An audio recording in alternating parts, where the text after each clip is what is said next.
नमस्कार। इस वीडियो में आप सभी का बहुत बहुत स्वागत है। मेरा नाम कमल कुमार है और आप देख रहे हैं खेतों तक मौसम यूट्यूब चैनल। इसमें मैं आपको जानकारी देने वाला हूं कि जो बंगाल की खाड़ी में चक्रवाती तूफान बनने वाला है ना, उसमें मैं आपको जानकारी दूंगा कि दो वेदर मॉडल में कितना फ़र्क दिख रहा है। एक वेदर मॉडल दिखा रहा है कि ये दक्षिणी भारत को हिट करेगा आज शाम के वक्त के दौरान, और एक वेदर मॉडल इसको रिकवर करता हुआ दिखा रहा है। तो चलिए सबसे पहले एशियन वेदर मॉडल की ही जानकारी आपको दिखाता हूँ। 24 नवंबर को सिस्टम लगभग इंटेंसिफाई होगा। वैसे लो प्रेशर एरिया बन जाएगा आने वाले 24 से 48 घंटों में ही, यानी 22 या 23 नवंबर के आसपास ही। 24 नवंबर को काफ़ी अच्छे तरीके से ये मार्क किया जा सकता है। 25 नवंबर को लगभग डिप्रेशन में तब्दील होगा ये सिस्टम।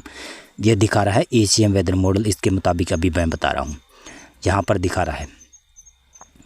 और अब 26 नवंबर को ये है, 26 नवंबर को एक और होगा। यहाँ पर मैं बताना चाहूँगा 25-26 नवंबर के आसपास क्या है कि एक श्रीलंका के आसपास भी हल्का सा सिस्टम बनेगा, और बंगाल की खाड़ी के दक्षिणी इलाकों में और हिंद महासागर के उत्तरी इलाकों के आसपास ये सिस्टम उत्पन्न हो रहा है। 26 नवंबर को काफ़ी बड़ा सिस्टम बन जाएगा, लगभग डीप डिप्रेशन में बदल जाएगा। 27 नवंबर को डीप डिप्रेशन में तब्दील हो जाएगा ये सिस्टम। देखते जाइएगा, आपको मैं इसकी जानकारी दूंगा। 28 नवंबर को ये सिस्टम फिर आगे बढ़ना शुरू करेगा, उत्तर पश्चिमी दिशा की तरफ मूव करना शुरू करेगा, और फिर साथ साथ में रिकवर भी करना शुरू करेगा। आप देखते जाइएगा, दिखाता रहूँगा। 29 नवंबर को संभावना ये है यहाँ तक सीमित रहेगा या फिर यहाँ तक आ जाएगा, और 30 नवंबर को आगे नहीं बढ़ पा रहा है शायद। 30 नवंबर को धीरे धीरे रिकवर करना शुरू करेगा। 1 दिसंबर और 2 दिसंबर और 3 दिसंबर।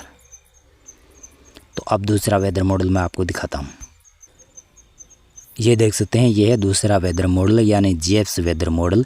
इसके मुताबिक देखें 24 नवंबर को काफ़ी बड़ा सिस्टम बन ही जाएगा। 25 नवंबर को तो डिप्रेशन बनेगा दिखा रहा है, लेकिन ये दिखा रहा है कि एक सिस्टम यहाँ पर बन रहा है, एक यहाँ पर बन रहा है श्रीलंका के आसपास, और एक अंडमान निकोबार के आसपास। 26 नवंबर को बड़ा सिस्टम अंडमान निकोबार के आसपास पहुंच जाएगा, देखा तो इस प्रकार से रहा है। 27 नवंबर को देख सकते हैं, इस प्रकार से दिखा रहा है। अंडमान निकोबार के आसपास ही ये चक्रवाती तूफान दिखा रहा है, और 28 नवंबर को थोड़ा सा ये उत्तर पश्चिमी दिशा की तरफ आगे बढ़ता हुआ मध्य बंगाल की खाड़ी की तरफ आ रहा है। 29 नवंबर को इस साइक्लोन का ट्रैक दिखा रहा है कि और बंगाल की खाड़ी के मध्य इलाकों से पश्चिमी इलाकों की तरफ बढ़ता हुआ, यानी उड़ीसा, छत्तीसगढ़, आंध्र प्रदेश की तरफ बढ़ता हुआ 30 नवंबर को संभावना ये है। और एक और बताऊंगा, कल जो मैंने बताया था उसके पूर्वानुमान की भी बात करेंगे। 1 दिसंबर को संभावना ये है, 2 दिसंबर को संभावना ये है, और 3 दिसंबर को संभावना ये है। तो मैं कह सकता हूँ, मैं जानकारी आपको दे देता हूँ कि ये जो सिस्टम बनेगा ना, इसका काफ़ी प्रेडिक्ट या रास्ता बड़ी मुश्किल से इसका रास्ता प्रेडिक्शन करना पड़ेगा। क्योंकि वेदर मॉडल अलग अलग प्रेडिक्शन कर रहे हैं।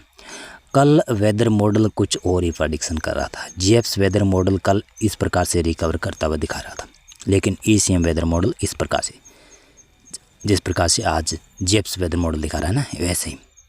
लेकिन कल एशियन वेदर मॉडल इसके उलट था, वो सीधे इस प्रकार से जाता हुआ दिखा रहा था, लेकिन अब उसमें परिवर्तन हो गया है, और जीएफ्स वेदर मॉडल में भी परिवर्तन हो गया है।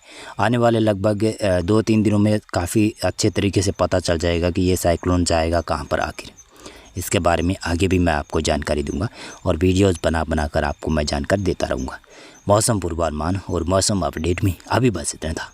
बहुत बहुत धन्यवाद आपका पूरा वीडियो देखने के लिए।